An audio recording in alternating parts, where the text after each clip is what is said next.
नमस्कार दोस्तों।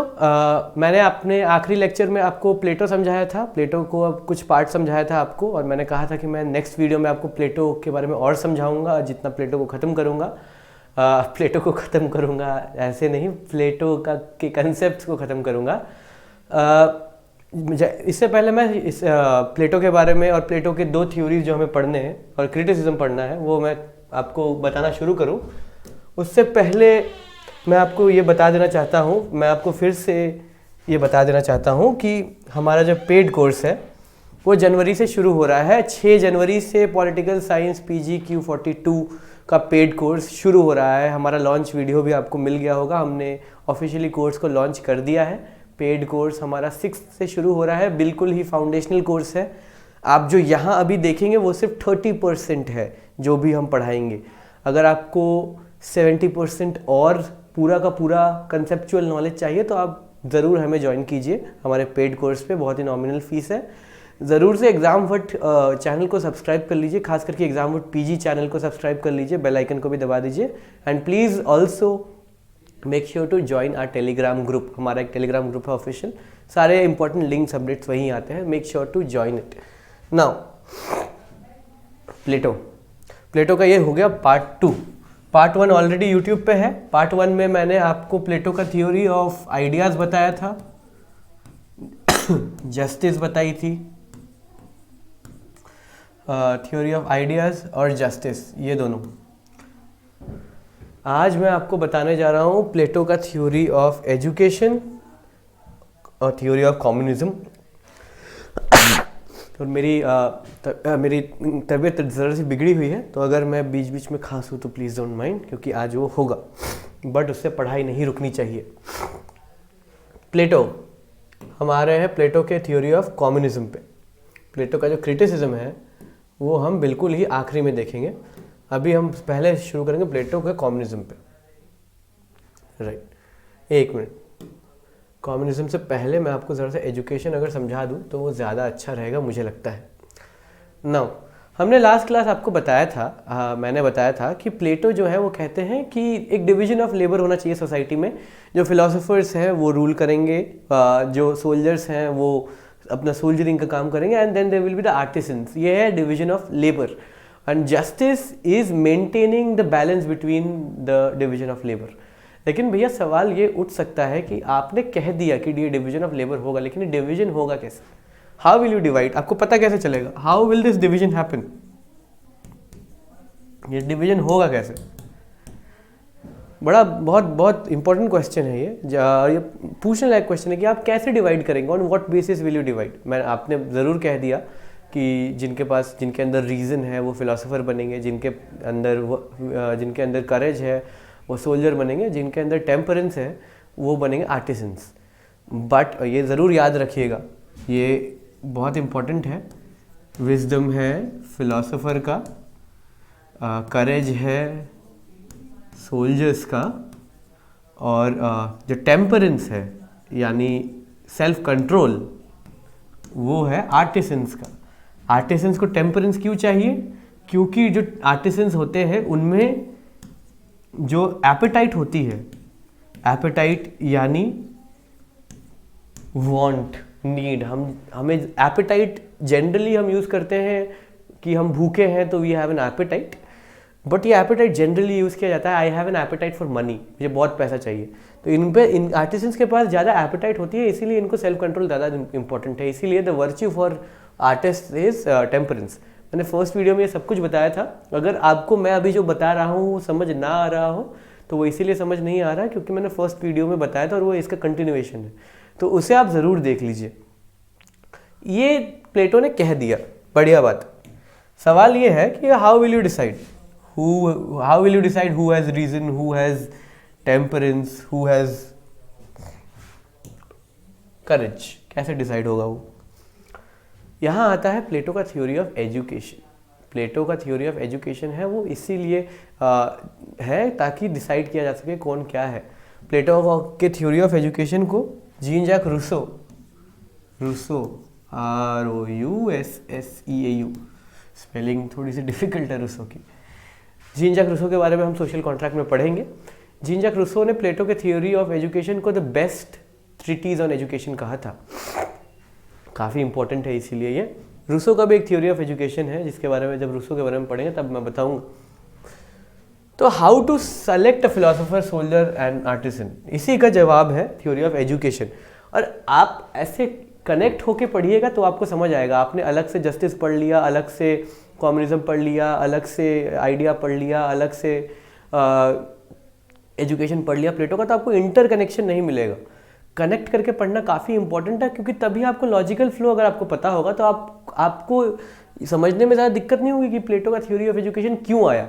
ये इसीलिए आया बिकॉज क्वेश्चन था कि प्लेटो का जो जस्टिस है, जस्टिस में जो डिक्टम है, वो डिक्टम को चूज़ कैसे करेंगे आप, कैसे चूज़ करेंगे कि who is a person of reason, आप कैसे निकालेंगे कि ये इनमें रीज़न है, इनमें विजडम है, इनमें टेम्परेंस है, ये डिसाइड कैसे होगा, क्योंकि बर्थ के बेसिस पे डिसाइड नहीं होगा। प्लेटो क्लियरली कहते हैं कि this is not based on birth, it is not at all based on birth. इसे कास्ट से बिल्कुल कंफ्यूज ना करें। वर्ण जो सिस्टम है, वर्ण के आसपास ये सिस्टम आता है, करीब आता है, लेकिन कास्ट बिल्कुल नहीं। It is not based on birth. What is it based on then, how do you decide? ठीक है, तब आता है थ्योरी ऑफ एजुकेशन। अब एजुकेशन में प्लेटो जो थे, ये वॉज इंस्पायर्ड बाय स्पार्टा का सिस्टम। स्पार्टा में जो था, स्पार्टा में एजुकेशन स्टेट फंडेड होती थी। जैसे हमारी जो सेंट्रल यूनिवर्सिटी है, जैसे कि मैं जेएनयू में पढ़ता हूँ, तो जवाहरलाल नेहरू यूनिवर्सिटी एक सेंट्रल यूनिवर्सिटी है। और मैं जवाहरलाल नेहरू यूनिवर्सिटी का एग्जांपल इसीलिए ले रहा हूँ क्योंकि मैं पढ़ता हूँ। बाकी मोस्ट सेंट्रल यूनिवर्सिटीज़ में यही मैकेनिज्म है। हमारी जो एजुकेशन होती है जेएनयू की, वो सरकार हम पैसे देती है। हमारा जो, जैसे आपको मैं बताऊँ, हमारा जो एक साल का फीस है वो करीबन 256 रुपीज़ है, 256 रुपये, इतना ही है। जबकि मेरा जो पिछला यूनिवर्सिटी था, क्राइस्ट यूनिवर्सिटी बैंगलोर में, उसका एक साल का फीस था, फर्स्ट ईयर का फीस था 85,000। ये डिफरेंस देख रहे हैं कहाँ से आ रहा है ये डिफरेंस? क्राइस्ट यूनिवर्सिटी एक प्राइवेट यूनिवर्सिटी है, जेएनयू एक पब्लिक यूनिवर्सिटी है, सेंट्रल गवर्नमेंट की यूनिवर्सिटी है। तो जेएनयू के पास पैसा सेंट्रल गवर्नमेंट के पास से आता है, तो हमारा जो पैसा है एजुकेशन का वो सेंट्रल गवर्नमेंट दे रही है, हम एक बस नॉमिनल अब अमाउंट पे कर रहे हैं। सिमिलरली लेकिन क्राइस्ट के पास सेंट्रल गवर्नमेंट से कोई पैसा नहीं आ रहा है, हम जो पैसा दे रहे हैं उसी से उसका रेवेन्यू जनरेट हो रहा है। सो क्राइस्ट का revenue, Christ is a private university, JNU is a central university. JNU is funded by the state, the government. State और गवर्नमेंट अलग चीज़ें हैं। मैं इंटरचेंजेबली अभी इसीलिए यूज़ कर रहा हूँ क्योंकि अभी मैंने आपको स्टेट और गवर्नमेंट नहीं पढ़ाया, वो मैं तब पढ़ाऊँगा जब पॉलिटिकल थ्योरी आएगा। अभी मैं इंटरचेंजेबली यूज़ कर रहा हूँ, लेकिन एक पॉलिटिकल साइंस के स्टूडेंट को कभी भी स्टेट और गवर्नमेंट को इंटरचेंजेबली यूज़ नहीं करना चाहिए। Government is a part of state, not the state. सो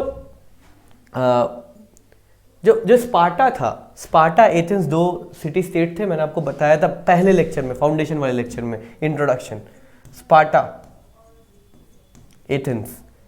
प्लेटो जो थे एथेंस के थे, लेकिन वो स्पार्टा के सिस्टम से काफ़ी प्रभावित थे। स्पार्टा में स्टेट फंडेड था एजुकेशन। स्पार्टा में एजुकेशन जो था वो जेंडर न्यूट्रल था, लड़के लड़कियों दोनों को बराबर शिक्षा दी जाती थी। There was no discrimination on the basis there was no discrimination on the basis of gender and sex, correct. और कंपल्सरी मिलिट्री एजुकेशन था स्पार्टा में। प्लेटो चाहते थे कि ये तीनों जो है ये एथेंस में भी आए, ठीक है। ये तीनों के साथ साथ अब ये प्लेटो का, आपको मैं बता रहा हूँ कि हाउ प्लेटो का जो सिस्टम आ रहा है वो अभी जो देंगे, जो मैं आपको बताऊँगा, ये was influenced by the educational system of Sparta. और इसके बाद प्लेटो देते हैं थ्योरी ऑफ एजुकेशन। ये मेरे नोट्स हैं, मैं इसे इसीलिए भी लेके आया हूँ ताकि मैं आपको एक ज़रा सा झलक दे सकूँ how to make very precise notes. अब अगर आप प्लेटो के थ्योरी ऑफ एजुकेशन को देखेंगे तो बड़ा टेक्निकल सा चीज़ है। अगर आप इसे सेंटेंस में लिखने लगे तो 10-15 पेज आराम से निकाल लेंगे आप, लेकिन ये एक पेज में समराइज हो सकता है if you make the notes properly. मैं आपको समझाऊंगा इसे अभी, but I want you to focus कि ये नोट्स मैंने कैसे बनाए हैं, ठीक है। ये गया इधर, ये गया इधर। सो प्लेटो का स्कीम ऑफ एजुकेशन क्या है, कैसे चुनेंगे हम?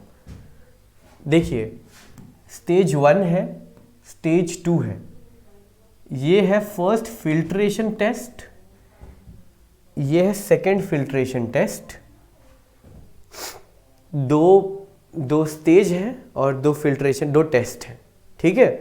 क्या क्या है? दो स्टेज है प्लेटो के सिस्टम में और दो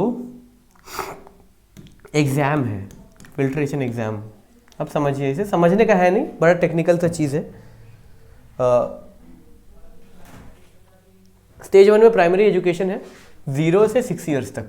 0 से 6 ईयर्स तक बच्चों को प्राइमरी एजुकेशन मिलेगी। इसमें gymnastics, music, moral values, moral education ये सिखाया जाएगा। अब 6 साल के बाद सेकेंडरी एजुकेशन जो आएगी तो वो 18 साल तक होगी, 0 से 18 साल, ठीक है। +2 यहाँ पे मिलिट्री एजुकेशन का है, इसे आप भूल जाइए। 0 से 18 साल तक जनरल सब्जेक्ट्स पढ़ाए जाएंगे और जितने जेनेरिक सब्जेक्ट्स होते हैं, और प्लस यहाँ 2 साल का कंपलसरी मिलिट्री कंस्क्रिप्शन होगा, जिसे हम कंस्क्रिप्शन कहते हैं। मिलिट्री कंस्क्रिप्शन क्या होता है? जैसे इजराइल में है, साउथ कोरिया में है, जैसे आपको कंपलसरीली कुछ सालों तक आर्मी में सर्व करना पड़ेगा। You will have to get trained in army, और आपको कुछ सालों तक कंपलसरीली सर्व करना पड़ेगा। इसे हम मिलिट्री कंस्क्रिप्शन कहते हैं। हमारे देश में ये नहीं है, हमारे कॉन्स्टिट्यूएंट असेंबली ने इसे साफ साफ रिजेक्ट किया था। साफ रिजेक्ट नहीं किया था, कॉन्स्टिट्यूएंट असेंबली में कुछ साफ रिजेक्ट नहीं हुआ था, बहुत ही ज़्यादा डिबेट्स हुए थे। लेकिन भारत में मिलिट्री कंस्क्रिप्शन नहीं है, कंस्क्रिप्शन कहते हैं हम इसे, conscription, CONSCRIPTION। Please pardon my hand writing, it's very bad, I know, but या। तो स्टेज 1 हो गया प्राइमरी एजुकेशन, स्टेज 2 हो गया सेकेंडरी एजुकेशन। 18 साल + 2, 20 साल तक चलेगा ये, ठीक है। अब ये 20 साल तक ये हो गया। अब एक टेस्ट होगा, फिल्ट्रेशन टेस्ट। इस टेस्ट में जो फेल हो जाएंगे वो आर्टिसंस बनेंगे, ठीक है। इस टेस्ट में जो पास होगा वो अब हायर एजुकेशन की तरफ जाएंगे। हायर एजुकेशन का स्टेज 1 है 20 से 30 साल की उम्र तक। इसमें हमें सब्जेक्ट्स का जो लेवल है वो इंक्रीज हो जाएगा। यहाँ मैथ आ जाएगा, ज्योमेट्री आ जाएगा, मैथ और ज्योमेट्री पे एम्फोसाइज किया जाएगा, ठीक है। हायर एजुकेशन का जो स्टेज 2 है उसके आने से पहले एक सेकंड फिल्ट्रेशन, फर्स्ट फिल्ट्रेशन यहाँ हो गया, अब सेकंड फिल्ट्रेशन टेस्ट होगा। सेकंड फिल्ट्रेशन टेस्ट में जो फेल होंगे वो सोल्जर्स बनेंगे। सेकंड फिल्ट्रेशन में जो पास होगा वो फिर हायर एजुकेशन के स्टेज 2 पे जाएगा। हायर एजुकेशन का स्टेज 2 ये 20 से 30 साल तक हुआ। 30 से 35 साल तक 5 साल का स्टेज 2 होगा जहाँ डायलेक्टिक्स सिखाए जाएंगे, ठीक है। मैं आपको पहले ही बता चुका हूँ डायलेक्टिक्स क्या होते हैं। स्टेज 2 के बाद स्टेज 3 आएगा। स्टेज 3 में 35 to 50 ये 15 साल प्रैक्टिकल ट्रेनिंग दी जाएगी डायलेक्टिक्स की। प्रैक्टिकल ट्रेनिंग दी जाएगी कि कैसे फिलोसोफर बनते हैं, कैसे देश चलाता है, कैसे राज्य चलाते हैं। एंड डायलेक्टिक्स का काफ़ी रिगरस ट्रेनिंग मिलेगा 50 साल की उम्र तक। 50 साल के उम्र में जो भी philosopher ultimate idea of good को ग्रैब कर लेगा, मैंने आपको थ्योरी ऑफ आइडियाज में बताया था ये मिस्टिकल आइडिया ऑफ गुड क्या है। जो भी इस अल्टीमेट आइडिया ऑफ गुड को ग्रास्प करेगा थ्रू डायलेक्टिक्स वो बनेगा philosopher king. Philosopher king, correct हो गया डिवीजन। यहाँ पे आ गए आर्टिसंस, यहाँ पे आ गए सोल्जर्स, यहाँ पे आ गया फिलोसोफर किंग। तीनों डिवीजन हो गया सोसाइटी का। इसी डिवीजन के लिए थ्योरी ऑफ एजुकेशन को लाया गया था। ये है थ्योरी ऑफ एजुकेशन। और आप देख सकते हैं कि कैसे एक फ्लो डायग्राम को यूज़ करके आप इस पूरे थ्योरी ऑफ एजुकेशन को एक पेज में समेट सकते हैं। You don't need to make any broad notes for it. Notes बनाना काफ़ी इंपॉर्टेंट है, प्लीज़ डू मेक नोट्स। अभी आपके पास समय है, समय को ज़ाया ना करें, नोट्स ज़रूर बनाएं, पर make sure that those notes are precise. एक किताब से दूसरी किताब नहीं बनानी हमें। यूपीएससी वालों को ये कहा जाता है एक किताब से दूसरी किताब मत बनाइए, make flow diagrams, make charts, जैसे कि ये ऐसे, ठीक है। ये हो गया एजुकेशन। अब हम आएंगे थ्योरी ऑफ कम्युनिज्म पे प्लेटो को। प्लीज एक्सक्यूज मी, प्लेटो को द फर्स्ट कम्युनिस्ट भी कहा जाता है। फर्स्ट कम्युनिस्ट, कम्युनिज्म कहते ही सबके दिमाग में बड़े बड़े दाढ़ी वाले मार्क्स चाचा का चेहरा दिमाग में आता है।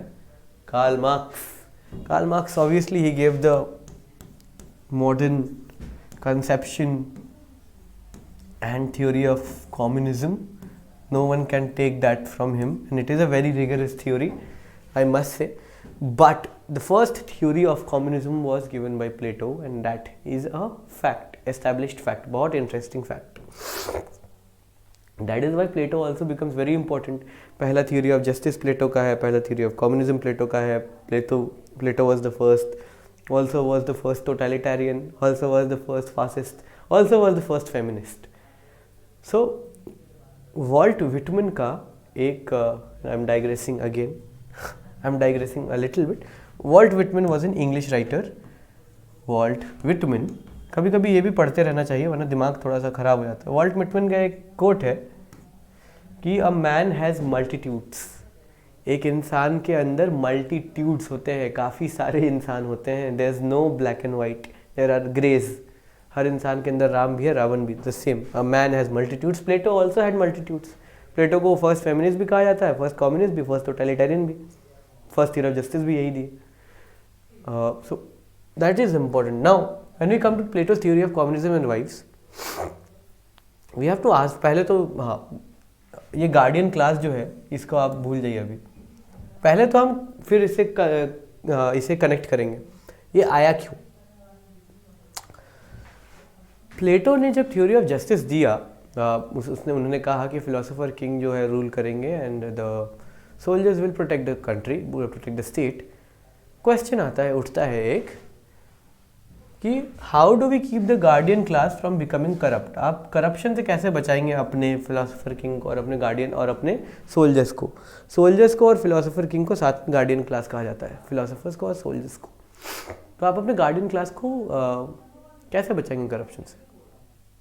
नाउ अगर आपने मेरी सॉक्रेट्स वाली वीडियो देखी है तो आपको अभी ये जवाब देना चाहिए, प्लेटो को जो जवाब देना चाहिए था जो उन्होंने नहीं दिया, लेकिन सॉक्रेट्स जो जवाब देंगे वो ये है कि as soon as a person becomes a philosopher king, वो फिलोसोफर किंग बन गया, इसका मतलब ये है कि he has attained the knowledge, the concept of right and wrong.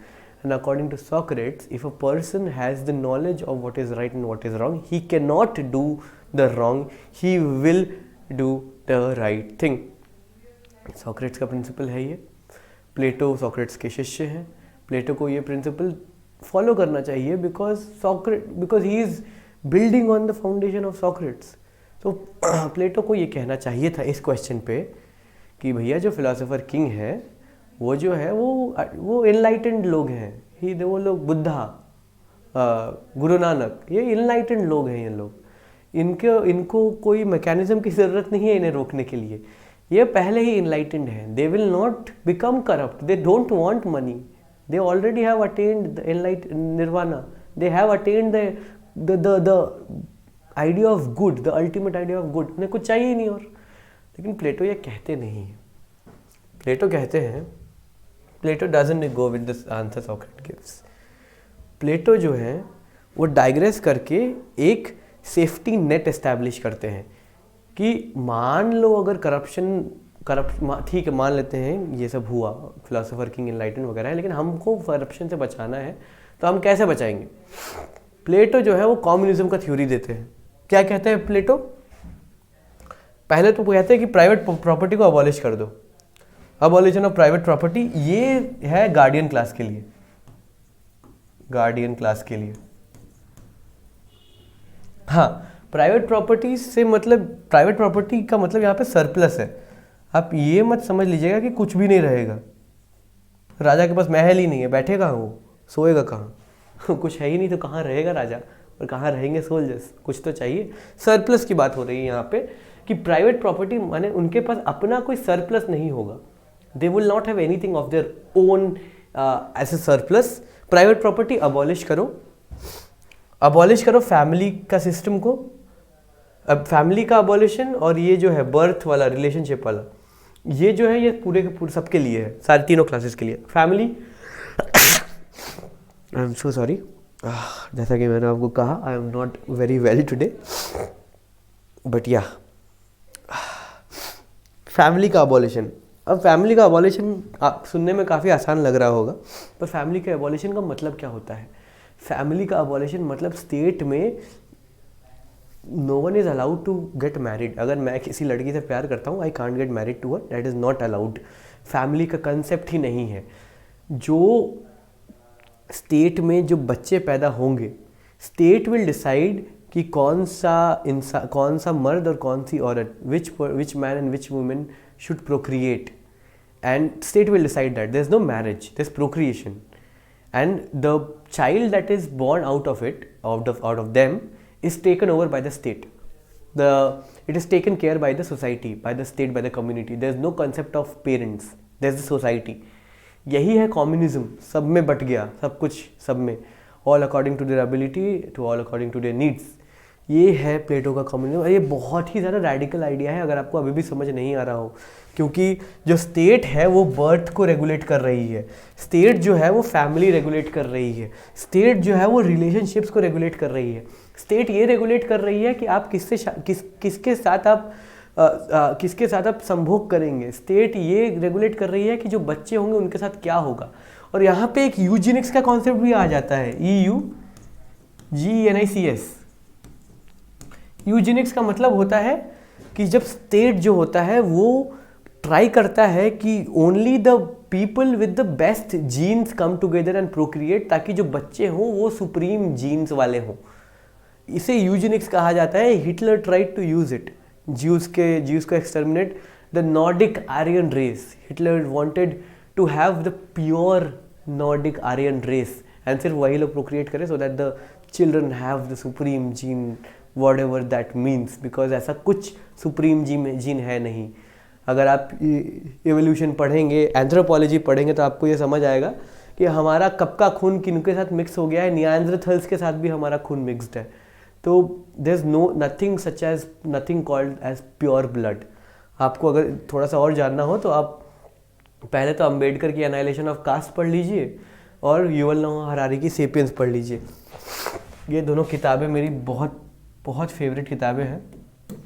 मैं ज़रा सा लिख दूँ ताकि, क्योंकि ये किताबें आपको, आप पॉलिटिकल साइंस कर रहे हो ना कर रहे हो, हिस्ट्री कर रहे हो, लिटरेचर पढ़ रहे हो, ये दोनों किताबें एनाइलेशन ऑफ कास्ट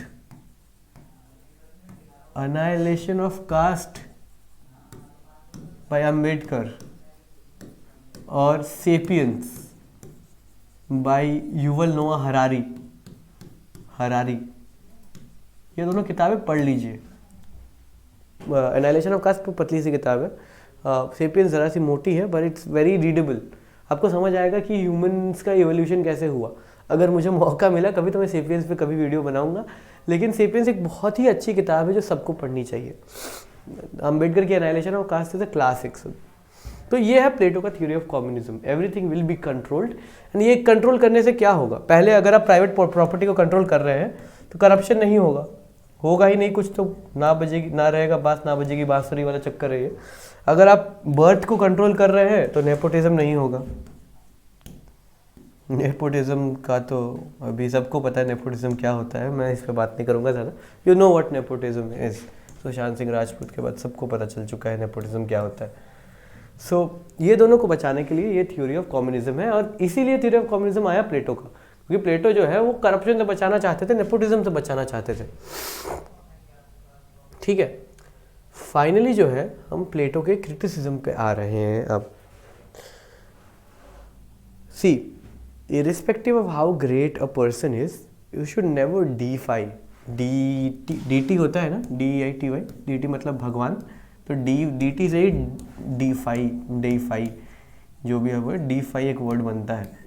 किसी को भी भगवान नहीं बनाना चाहिए, ठीक है।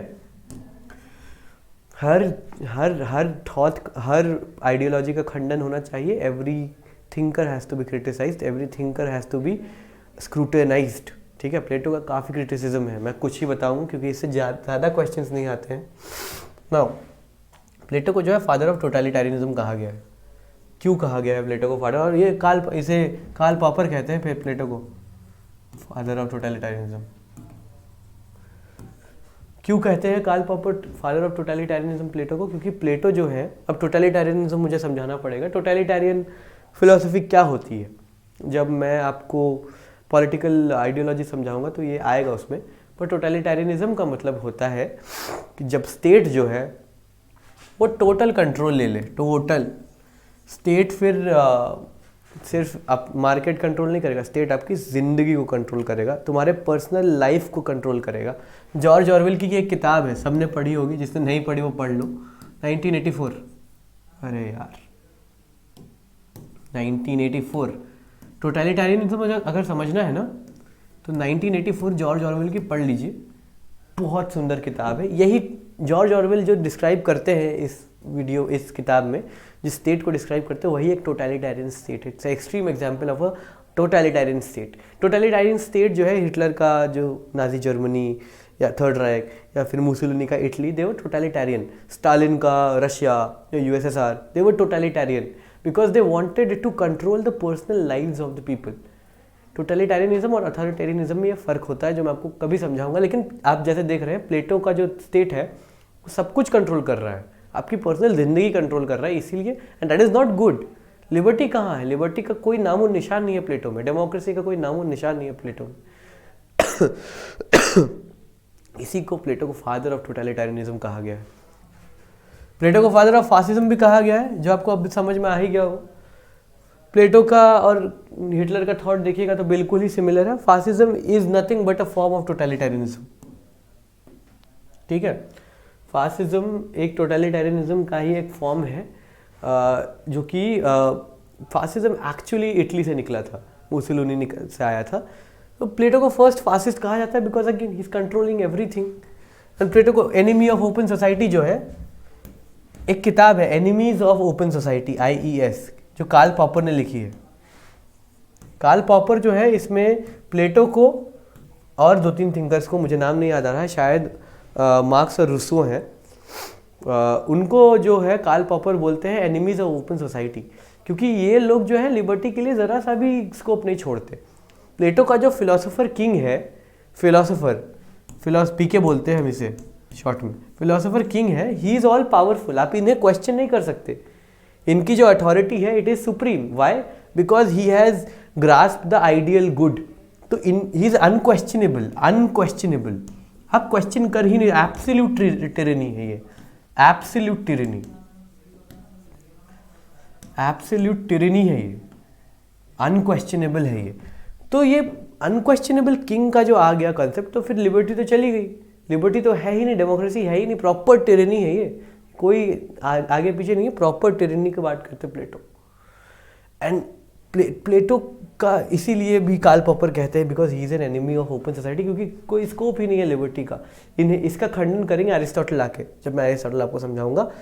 तो ये एनिमी ऑफ ओपन सोसाइटी, और प्लेटो का जो रीज़न है ना, जो रीज़न का कंसेप्ट है, रीज़न जो है वो बहुत टिरनाइजिंग हो गया है। रीज़न हमें लिबरेट नहीं कर रहा प्लेटो में। अगर आप देखेंगे प्लेटो का जो रीज़न है वो टिरनाइज कर रहा है। जिसके पास रीज़न है वो फिलोसोफर बन जाएगा, फिर वो सब पे राज करेगा। This is a very tyrannical idea, it is not liberating at all. और फाइनली प्लेटो का एक और क्रिटिसिज्म जो मैंने आपको बताया कि प्लेटो जो थे उन्हें सोक्रेटिस के प्रिंसिपल पे चलना चाहिए था, कम्युनिज्म वाला ज़रूरत ही नहीं थी। फाइनली प्लेटो का एक क्रिटिसिज्म सबसे बड़ा जो आता है वो आता है द मिथ ऑफ मेटल्स, जो कि मुझे ज़रा सा समझाना पड़ेगा। नीचे भी क्रिटिसाइज किए थे प्लेटो को इस पे।